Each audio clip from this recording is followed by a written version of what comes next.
Hello everyone, and welcome to Judy's Creations in Crochet. And today is April the 25th, 2024. And I want to extend a very sincere welcome to every one of you that is watching me. If this is your first time here, I hope you enjoy what you see and come back again. And before you leave, everybody, I really appreciate the thumbs up and the comments and sharing and watching it to the end, all those good things that make a difference to YouTube. It just gets me out there and known a little more by doing all those things for me.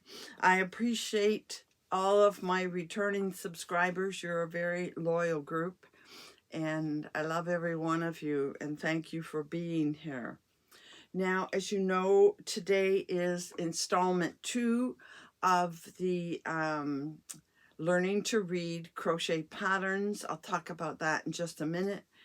It is a wee bit shorter than the last time, but still I need to hurry through what I need to do because the tutorial takes a fair bit of time. I have only a couple of sort of administrative things to take care of, and then we're going to get right to the tutorial.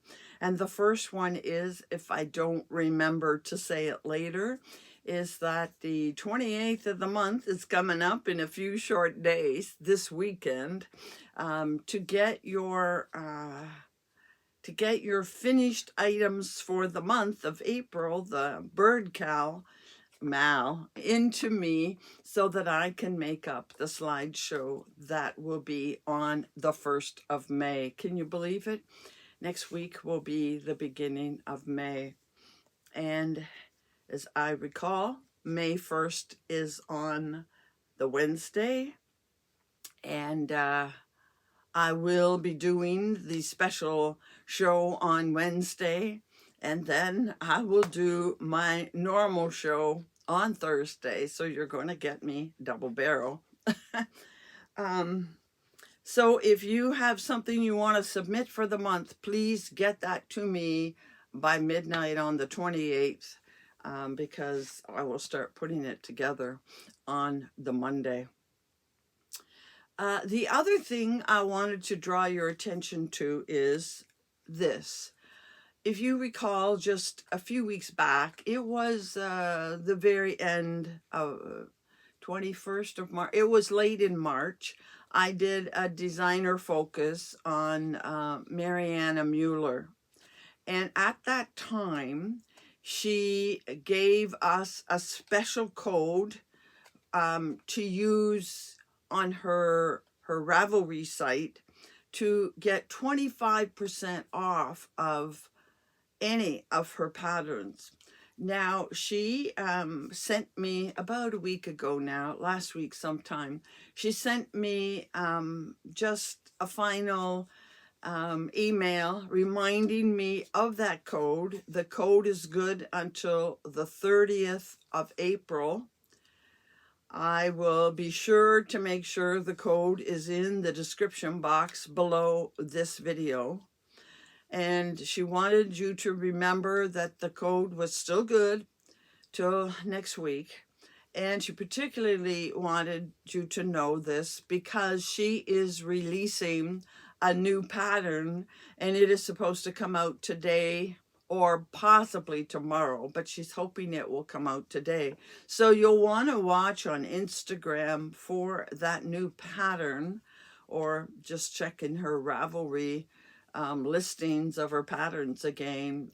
She just wanted to be sure you could get in on getting a discount on that new pattern if you were interested. And she was very, very thankful to my viewers because she said she saw quite an increase in pattern sales after that video. And so she said, thank you very much for that.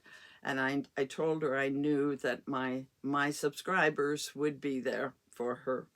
So anyway, that's all I wanted to get covered before the video. I had to make this video twice because I made a lot of mistakes the first time around.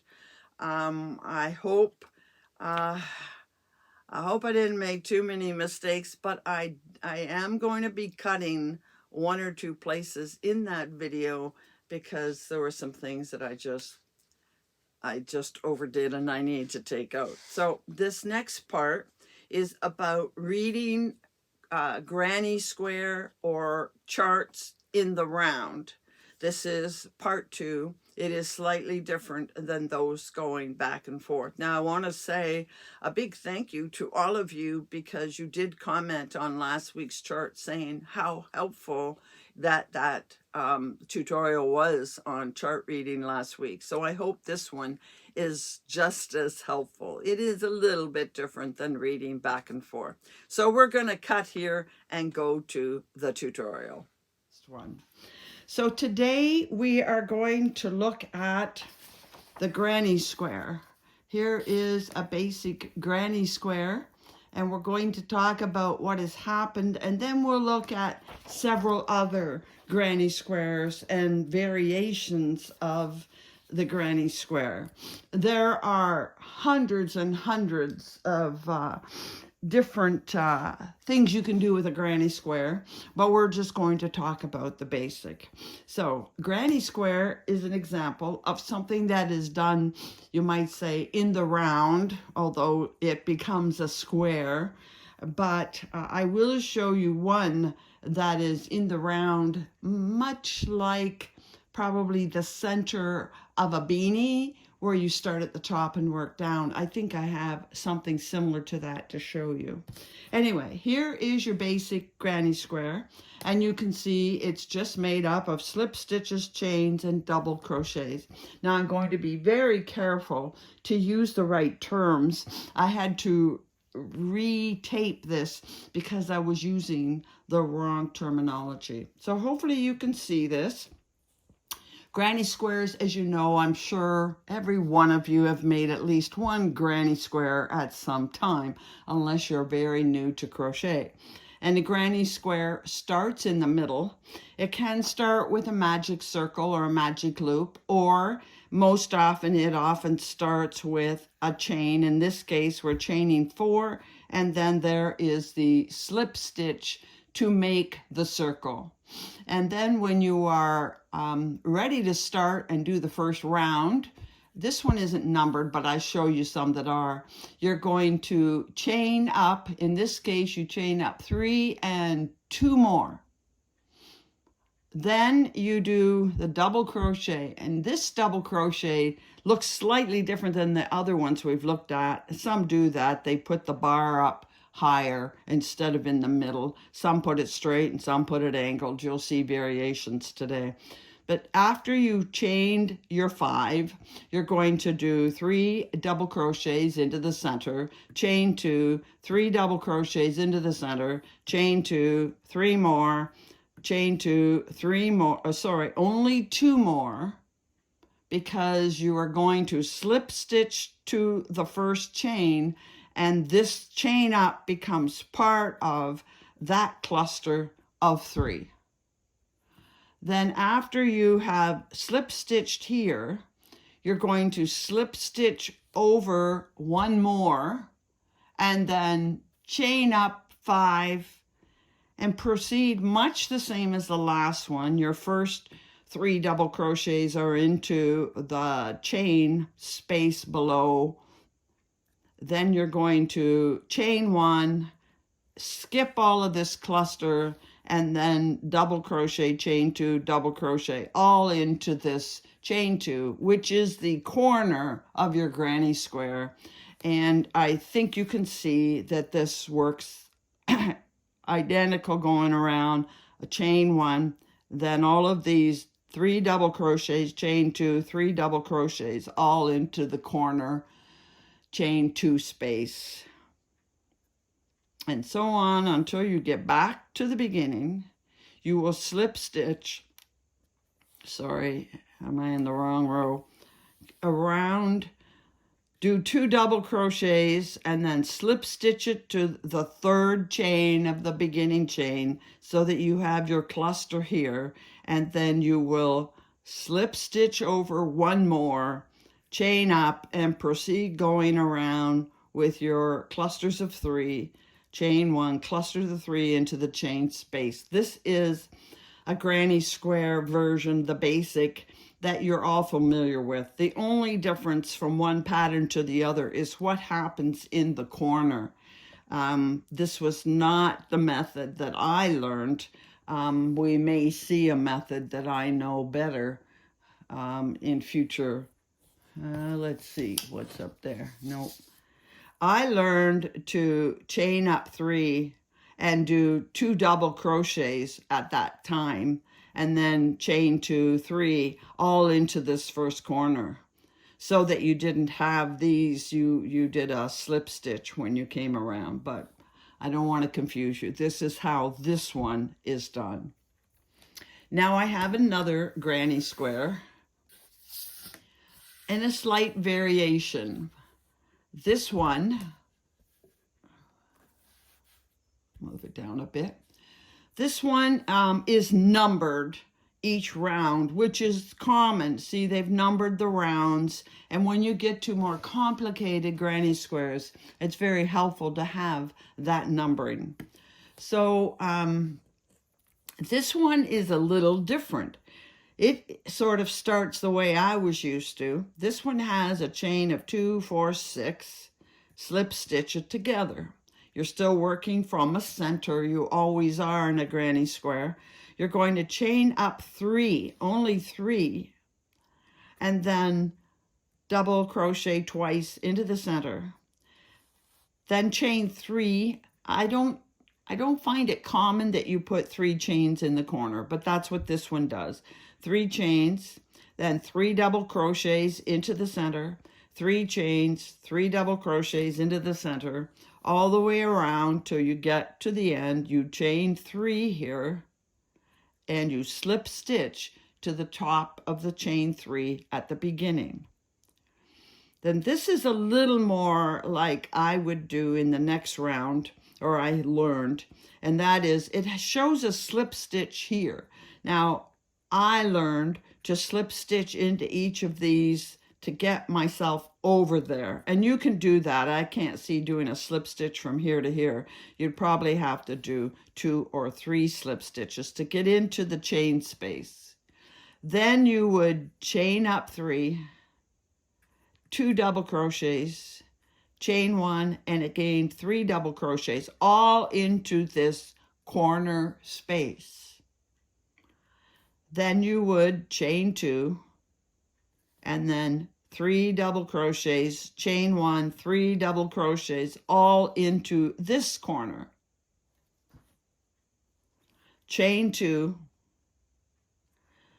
3 double crochets, chain 1, 3 double crochets, all into this corner.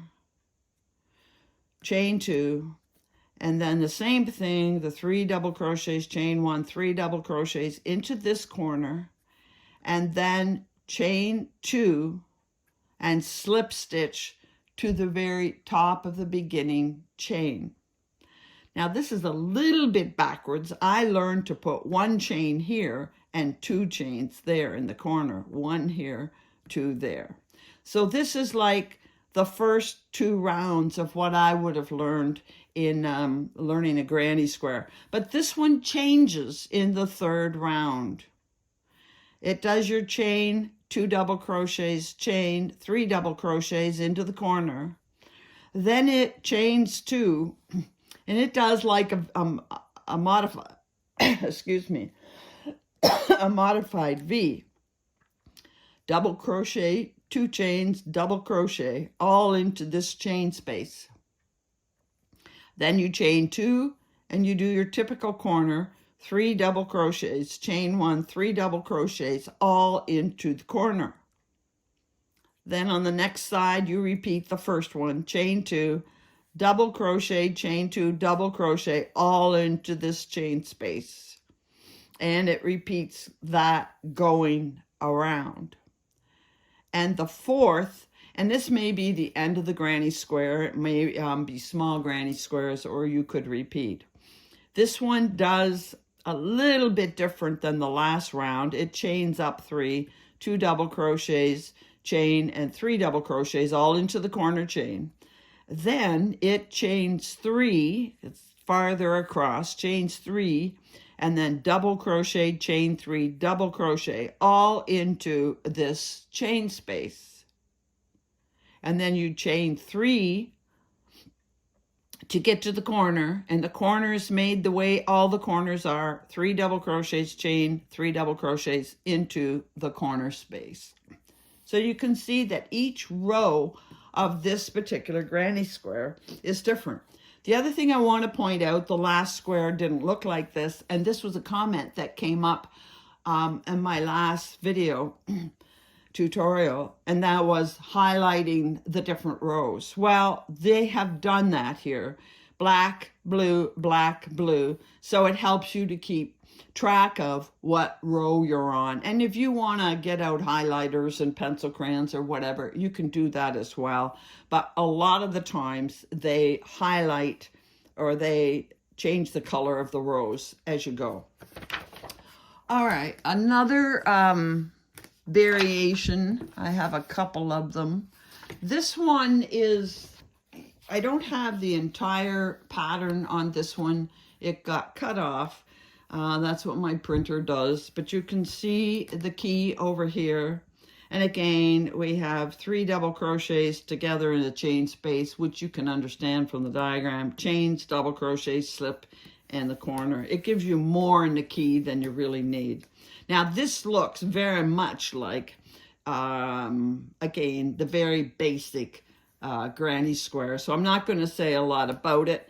It has every other row around a different color. It chains up plus 2 more and into the center. This one starts like the very first one we looked at. The difference being, I think, the number of chains. No, it is. This is just like the first one we looked at, so we don't need to look at it again. Let's get that out of there. All right. Here is one that is slightly different. I'm going to put it so you can see the 1, 2, 3, 4 going up. This one starts the same. Chain up, 2 double crochets into the center, 2 chains, 3 double crochets, and so on going around, just like the very first one we saw. Slip stitch here, and then it says slip stitch here. But again, I would slip stitch into each of these stitches to get here, and then chain up. Second row is exactly, second round, I should say, is exactly the same. 2 double crochets, chain 2, 3 into the corner, chain over, 3, 2, 3, all into the corner. So the first 2 rounds are exactly like the first one we looked at. But the next round is different. Just looking at this picture, I can see that I am doing cluster, cluster, solid, cluster, solid. You can see it without a lot of instruction. So after the second round, we're going to slip stitch over to the corner, chain up our 3, 2 doubles, 2 chains, 3 doubles into the corner. Then after this, we're going to double into each stitch, 2 doubles into the chain, double into each stitch, 1, 2, 3, and then we're going to do our cluster of 3, chain 2 into the corner, plus the 3 more that you need for the corner. See, there's the corner. 3, 2, 3 into the corner, and then move this up a bit. We're going to double crochet into each stitch, 2 into the chain 2 space, double crochet into each stitch, and then we're at a corner again. 3 cluster, chain 2, and 3 more double crochets into the corner, and then finish with solid going around. The next round is what you're used to. You chain up.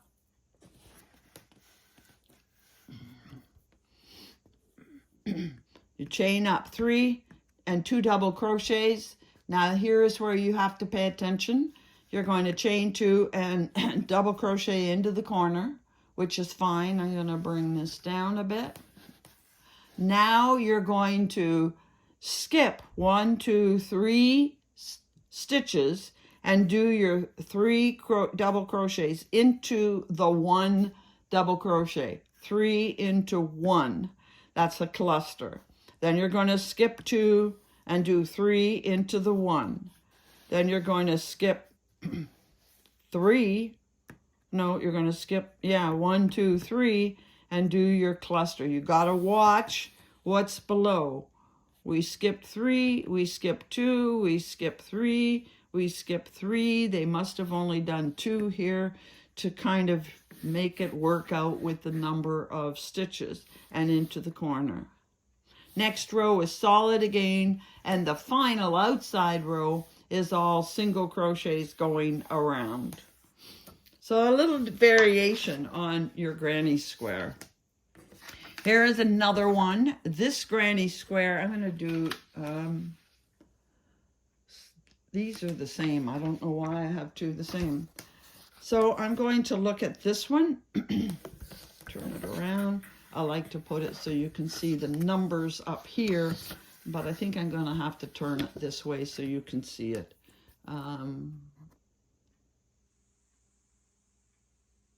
There, okay, I hope you can read it. This one has 2, 4, 6 in the center, slip stitch. Then you're doing 1, 2, 3, 6 chains. Then you're going to double crochet, chain 3, double crochet all the way around. Repeat that so that you have 1, 2, 3, 4, 5, 6, 7 double crochets. And if you count the first chain as a double crochet, there are 8 double crochets into this center with chain 3 between each double crochet. Slip stitch over into the chain space. From here, you're going to chain up 3, do 3 double crochets into the space, chain 2, which causes you to skip this one, and chain, 4. You have a chain and 3 double crochets here. Over here, you're going to have 4 double crochets into the space. Chain 2, 4 double crochets into the space, and that continues all the way around. Slip stitch to join here. Now this time you don't have to go over anywhere. We're chaining up 3, 4, 5. Then we're going to skip this cluster down below and go to the chain space. 1, 2, 3, 4, 5, 6. And this will repeat. 6 double crochets into the space. Skip the cluster while you chain 2. 6 double crochets into the space.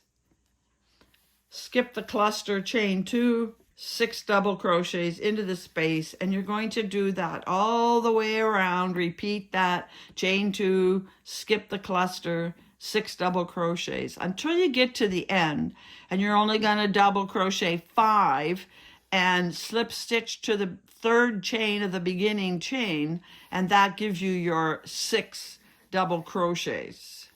Now after slip stitching, you're going to do another slip stitch into this chain space. You're going to chain up 1 and do a single crochet. Chain 3, and you're doing a single crochet, and the single crochet looks to be in the middle of these 6, so you're doing it between these 2. Chain 3, single crochet, chain 3, and then you're making a corner. It was a circle. You're fashioning it into a square now.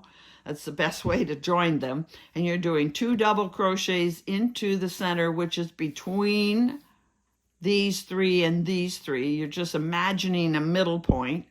And you're doing 2 double crochets, chain 3, 2 double crochets, all in between these 2 double crochets. They show you quite clearly where your stitches have to go. And then you finish doing this side the same as the first side and all the way around to the end. You make another corner and then you 3 chain over and slip stitch into this single crochet. So I would like to show you a couple of different patterns, but I'm going to show them to you quickly simply because there may be copyright on these. I did find them in Pinterest, but I want to show them quickly just so you can see by looking at the chart that you get a feel for what your granny square will look like. So here's the first one I want to show you. And by looking at this very quickly, I can see I have a typical granny square on one side with the clusters and the chain spaces. And on the second side, I have solid, and I'm sure you've seen solid granny squares where there are no clusters. You can see your corner spaces and solid. Next one. Here is one that is your typical granny square clusters, and they very nicely colored it, but the center of it is offset over here, and it's the kind of thing where you're going to have to work back and forth. And finally, here is one that's a granny square that is solid. The entire thing is solid, except of course your corners have to be open with chains, and they are solid. This is one we've already basically looked at, but there is a slight difference in this granny square in that it starts with a magic circle or a chain of 4, I think that's what that says. And it has single crochets working into the center and then your first row of clusters. Here is another one I want to take a couple minutes looking at. I got a bigger picture of it over here. There we go. This starts with a circle, much like the center of a beanie. It has a chain of 4, and then you slip stitch to join it. And then from it, you're doing 1, 2, 3, 4, 5, 6, 7, 8, 9, 10, 11. You chain up 3 and do 11 double crochets and slip stitch it to the first chain. Next row is also a circle. In this case, in some of them you would just go right up. In a beanie, you would go right up. In this one, they have had you slip stitch over to the next stitch. So you've slip stitched here, then you've done your chain up, and you've done a chain and a double crochet. I'll talk about this in a minute. A chain and a double crochet into the first stitch.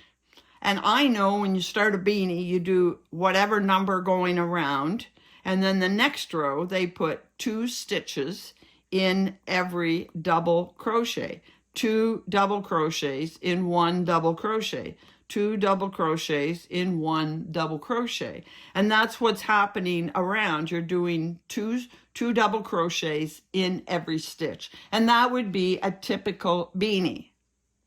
And then you could go up and they might do 2 in every one, or they do 1 and then 2 and so on. This isn't a beanie, this is a square, so it's going to change right away. There is a slight difference in this pattern, and that is these marks at the bottom. And when it's like this, it means you're going in the back loop. So your 2 loops at the top of your double crochet, you're going to double crochet in the back loop. When you go to the next one, the first double crochet is in the front loop, the second one is in the back loop. 2 above this, first in the front, second one in the back. I think that would be very strange looking if you didn't care for front loop, back loop, as long as you put 2 stitches in each one of these going up. You would be fine. Personally, I wouldn't want to do front loop, back loop all the way around. It gives it a bit of texture, I guess. Then you get back around and you slip stitch to this beginning chain, and now you're going up to make it square.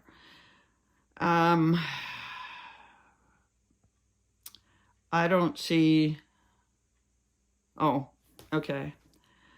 It looks like they slip stitched here, and then they must have attached a different color and went over here and joined it, because there's a slip stitch, although you could slip stitch back to here if you wished, and chained up 3, did a double crochet into this same stitch. We're going into a double crochet, not a space, chain 2, 2 more double crochets, all into this one stitch. Okay, we're going into one stitch. Then we're double crocheting in this stitch, double crochet in the top of that chain, double crochet in the stitch, in the stitch, in the stitch. Then we get one stitch here, and we have 2 double crochets, 2 chains, 2 double crochets, all into this one stitch, which causes us to make a square corner. Same thing, double crochet into each stitch, and then double, double, chain 2, double, double, all into one.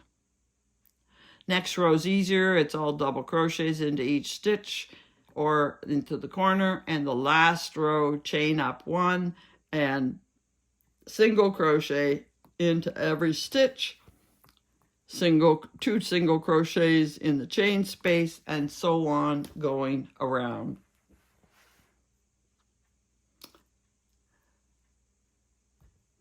Okay, the next thing, I want to come pretty much to the end here. Here's another one with some variations. You chain, you do this many double crochets, you count them, and then this is slightly different than the last. You're going to, it doesn't show you where to chain up. That's the problem with this particular one. I think you're changing colors, but you're going to double crochet into a double crochet, chain 1, double crochet. So you're double crocheting into each stitch, but you're separating it with a chain between each one. That makes the next circle bigger, and the next circle is a double crochet in the double, 2 in the chain, 1 in the double, 2 in the chain. And then you get up here and you get all kinds of chains, single, big chain, and later you'll double crochet into the chain. I have one last thing I want to show you, and that is this particular page. Okay. I just want you to see all this variety. This is a triangular kind of granny square. This is your hexagon. Here are squared ones. Starts looking like a flower and works out. Here are your usual squares with some clusters. And we can get down here real fancy and make like star-shaped ones. And here is a fancier one yet. The interesting thing to note, I hope you can see, the language on these is Japanese. Somebody in Japan has added this to Pinterest, but it doesn't matter. We can still follow the pattern. Doesn't matter what language it's in. Last thing I wanted to show you was this. This is a granny square in a rectangle, and it works very much like the others. You would start here, do your chain all the way down, and then you would double crochet. You have to count how many into the 1, 2, 3, 4. The 5th one from the end, you would double crochet, 3, chain, double crochet, 3, chain, and so on to the end. And then you will chain these 1, 2, 3, 4 and do a slip stitch here. Then here's row 2. You'll chain up and you'll do your triple, your cluster of 3 double crochets into the chain that you skipped in this previous row. Chain, triple into the missed chain, triple into the missed, triple, I mean a cluster, 3, a cluster of 3 double crochets into the missed one, all the way to here. Then you'll chain 2, you'll do your cluster into this big chain space, chain 2, cluster again into the, see there's 1, 2, 3 of them into this. Some of you've done this, so this is not news to you. And then you'll continue on with your cluster of 3 double crochets, chain 1, cluster of 3 into the space, chain 1, and so on, like a regular granny square, but going around in the rectangular way. And I wanted to see you to see that it has a pattern as well, and you could find this in probably in that website. So that brings us to the end of what I wanted to show you. So here we are back again. I hope that tutorial was helpful.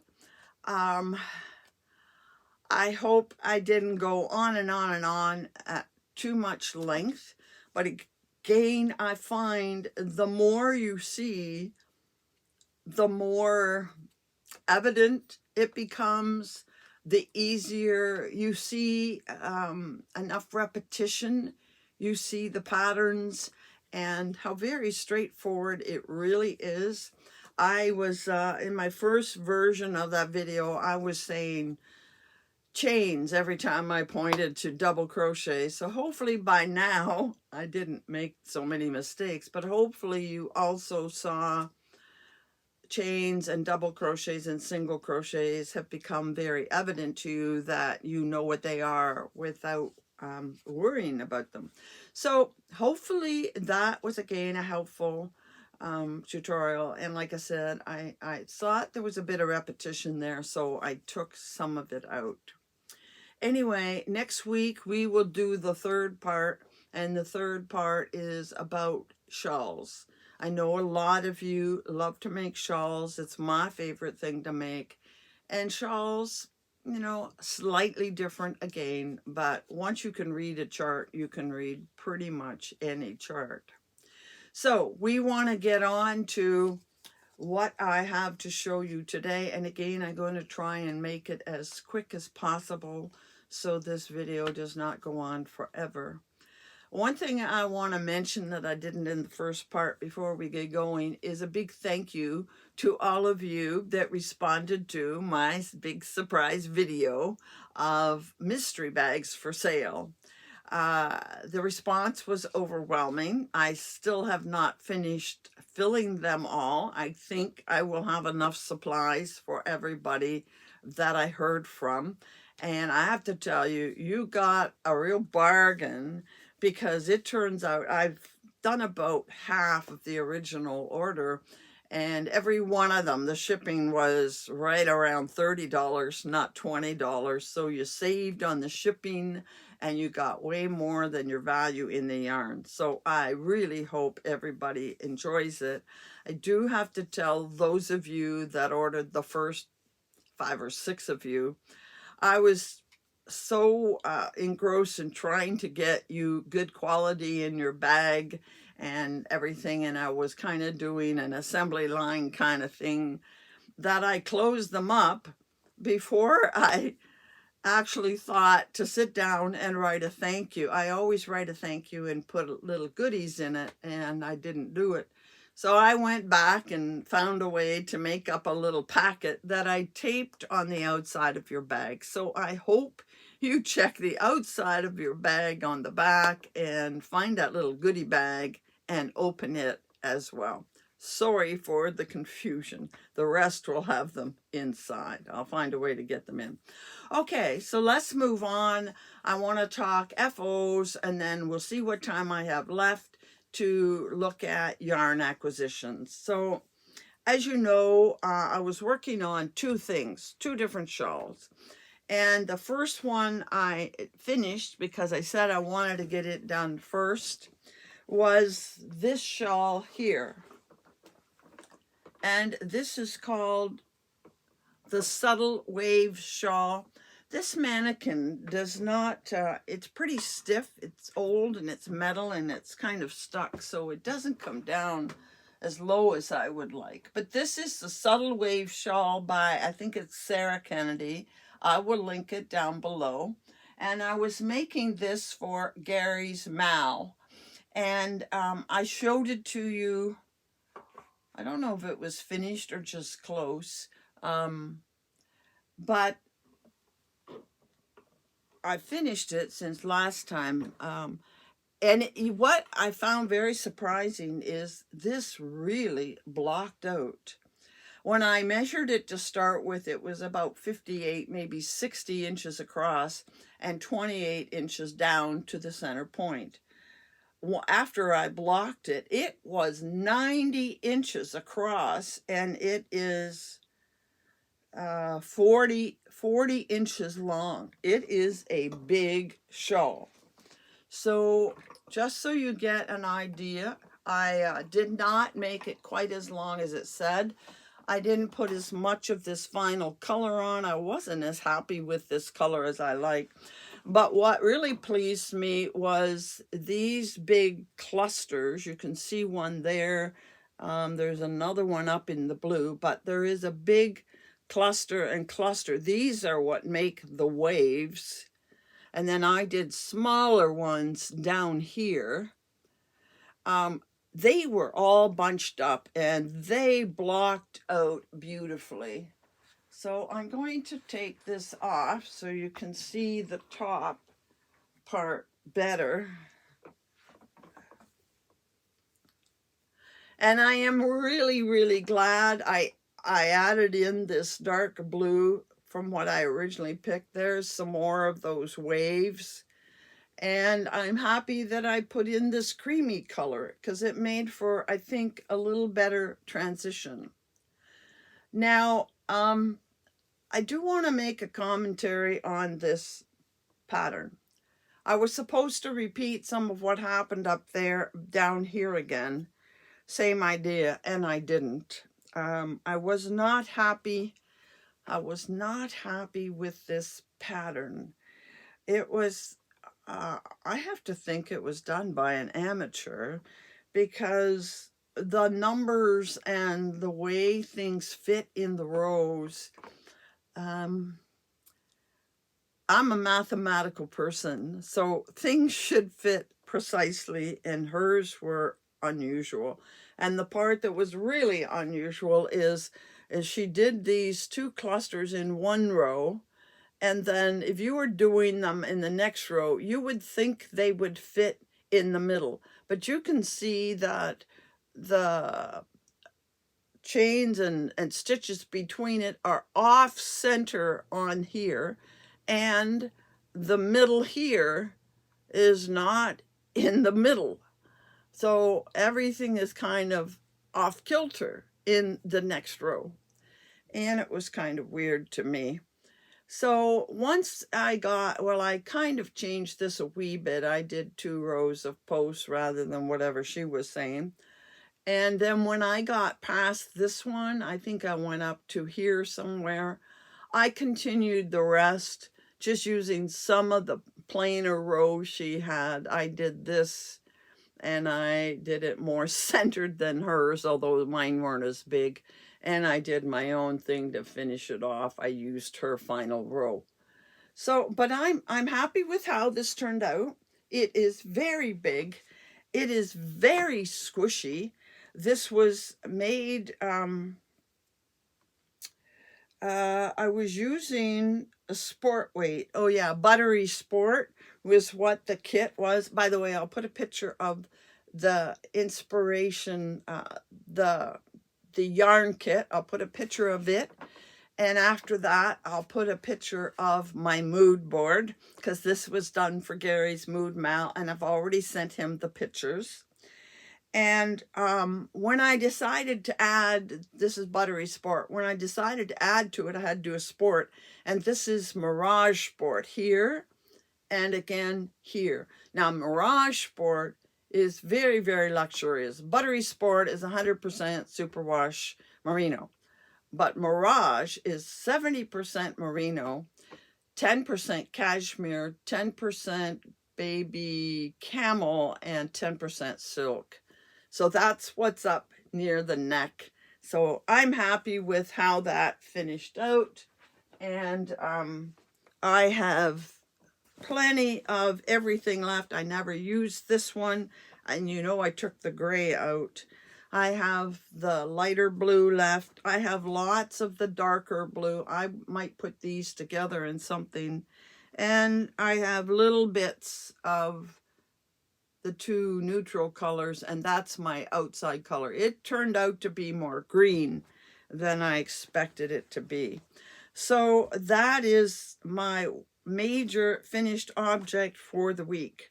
Then I decided to go back to the pink one, and honestly, I wasn't feeling it. And in fact, I was sick over the weekend and didn't get a lot accomplished, but I thought, well, I'll do something easy.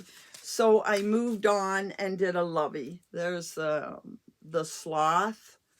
And this is yarn from, it's a Loops and Threads called Flex.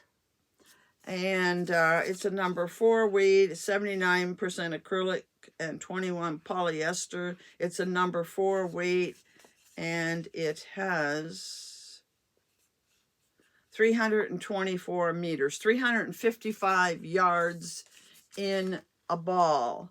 I only had one ball, but I had more. Oh, I could do at least 3 or 4 of these. I could do something else. I probably have enough left to make a scarf. And it actually feels very, very nice. And I think that's what I might do with the leftover one. See, it has those flecks like a tweed. And it feels very, very nice. And I thought about putting something fancy, but then I thought it's a sloth. He doesn't need a roughly edged. So I did make one of these when I wasn't feeling too great. And then I did go back to my pink one. But I need, and again, because I wasn't feeling well, I didn't work as hard. I still need a little more time to finish it, but I am on the 3rd section. I'm finished with this color, and I have that much left over. I'll figure out the weights of these next week when I have this finished. So here's my progress to date. I am on the 2nd color right here. I've only done 2 rows. There's 5 more rows to do of that. And then I have the 3rd color, and there will be 7 rows because there's 7 rows each time of that. And then I think there's a 2 or 3 row, a 2-row border to put on this. It doesn't look overly big, but it's all Oasis fingering, which is camel and mulberry silk. And I know that this will block out a decent amount. So that will get finished this weekend, I'm sure. And then I think I know what I'm going to move on to. But definitely that will get finished finally and then get sent on to someone special. So that's FOs and whips, I guess you could say. So let's move on quickly to a couple of acquisitions. First of all, I received one more subscription box, and this one was from Allison Barnes. You saw my first one, I guess 2 weeks ago. Allison Barnes, and she is, I want to say Edmonton, but I won't swear to it, which is in Alberta. But she is out west. Doesn't say on here. And this is the April sock set. And here you get 2. You get a mini skein with it, which is just great. And you get a full hank. And this is the full hank. Now, last month was so-so. This month, I like it even less.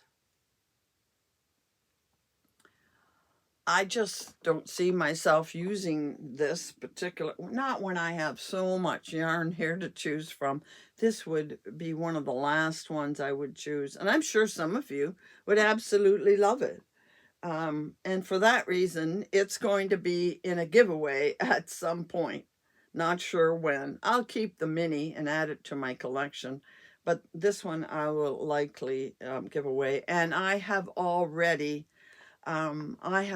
discontinued my membership to this yarn subscription because I found another one that I wanted to try from Sweet Georgia Yarns, and I think I might like it better. And I also, this makes for 3, this would have made 4. I didn't want 4, and I probably don't want 3, so I have a feeling I may discontinue Fireweed, but I'm going to wait for 1 more month to see what I get there. So that's one acquisition I got this past month. And here is a second. I just love it, and I have told him so several times. As you know, Adam has a monthly sock club, and I did it for 1 month, but I didn't need lots of minis every month, so I discontinued it. And I knew I'd be buying something from Adam down the road. And sure enough, I think it was in the month of, was it the beginning of February or the beginning of March, he did one that was obviously my colors. And I contacted him right away. I said, "Do you have any of those left?" He said he was going to be dyeing it up on full skeins, and he'd let me know. And I said, "Oh, yes, yes, I have to have that color." And this is the color. Now, he calls this something orchid. I didn't get my tags with it, but Adam apologized and he is sending the tags. Not that I need them, but thank you, Adam, for sending the tags, because I don't remember the name, but I do remember what it is and how much I have. But I think you can all see why I love this yarn.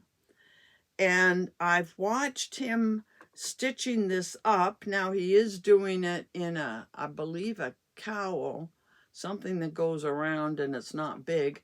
So it's going to look different stitched up in something like a shawl, because the color repeats will be longer. But I already caked it up, and even the cake looks yummy. Actually, it looks so yummy, I just want to sit and admire it and not use it, but I am going to be using it. So I want to thank you, Adam, for this lusciousness. And again, I will post Adam's Crafty Wool UK down below. He now, instead of selling on Etsy, he has his own website, which makes everything a little bit easier. If you want to get in on the monthly subscription, you don't have to remember every month. But you can see why I absolutely love this. And you did a fantastic job with these colors. And if you come up with anything else similar in the future, I'll be getting that as well. And I have one other acquisition I want to tell you about, which really, really surprised me, and I just had to tell you. As I mentioned earlier, I did a focus on Mariana Mueller, and she is a designer that lives in South Africa. And at the time when I interviewed her, as I do most designers, especially if they use hand-dyed yarn, I asked her favorite yarn dyers. And of course, living in South Africa, she is using yarn mostly from South African dyers. And apparently they have quite a few dyers in South Africa. And I watch another lady who has a YouTube channel in South Africa. I think her name is Yaline. And she has shown, she just did a series of videos on the fiber festival they had in South Africa just recently.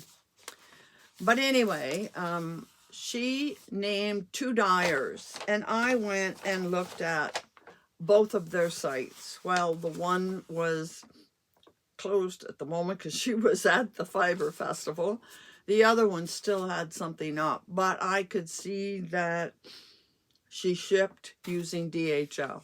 Now, you know the hassles and the runaround I've had with DHL, UPS, and FedEx, and I refuse to get anything with them shipping.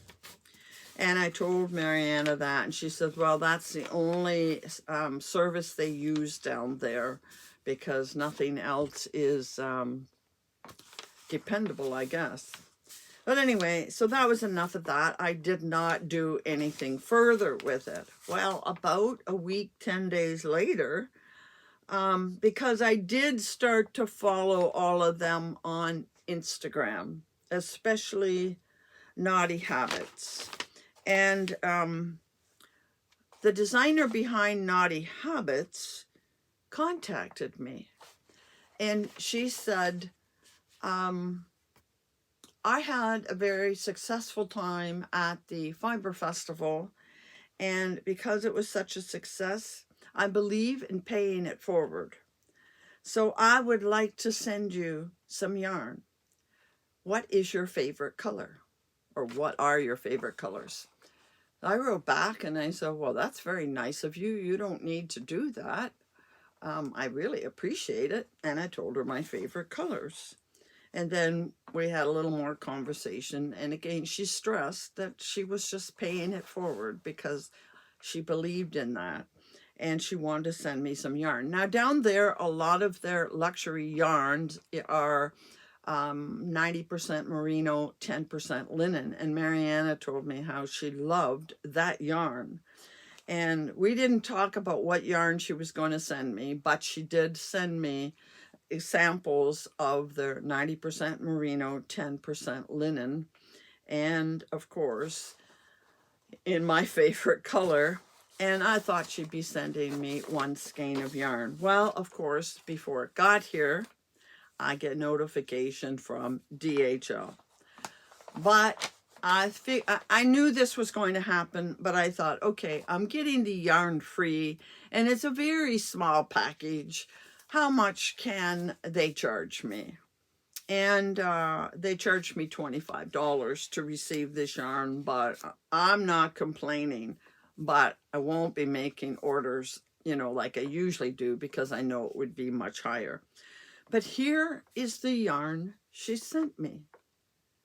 And she does not have this color exactly on her site, which makes me think she must have dyed this up special for me, because these are my favorite colors. There's her logo, Naughty Habits, and it is 90% merino and 10% linen, and it has 360 meters in it, which would be almost 400 yards, and it's called Forget Me Not. Now maybe it's a color she has had before and just doesn't have any right now. You can see the bits of linen in it, but it is very soft. I can feel the linen, but it's not grating or harsh in any way. It's quite soft. But she didn't just send me one skein. She sent me 3. So here's the first. Here's the second. I'm sure they were all dyed together. And I caked one up. And here is the third. How generous. How generous. Oh, and I never even saw this in the bottom of the package, but it is a thank you card, obviously, and there is, oh, there are a couple of, oh, look at the teacup. There are a couple of stitch markers, and hey, I can use them in crochet. And then Naughty Habit, and I had to believe, and she's confirming this, that she is very good friends with Mariana and appreciated that I featured her. So thank you very much. I can't pronounce her name. Miensie. But I really want to thank you for this lovely gift. And I told her, and she understood why I would not be ordering again because of the DHL situation. For something that might cost me $30 from the US would cost me almost $100. But she said she's coming to the US next week, and she offered to bring yarn to the US when she visited her children and send it from there. So I got to sit down today and get in touch with her again and say, okay, I wouldn't mind these 3 or 4 yarns because they are very nice, and make an order from her. So that's all I want to say and show you today. Keep this in mind. I am going to make something from it in the near future. I definitely have more patterns from Mariana to make, and we'll keep you in touch with that. Don't forget her code. You have only till the end of the month. In the meantime, that's all we can cover today, as we are running short of time again. And next week we will finish up reading charts, and I will definitely have 1, if not 2 FOs. And I do have yet another acquisition out there. Actually, I have 2. So we'll see you again next week. And until then, happy hooking.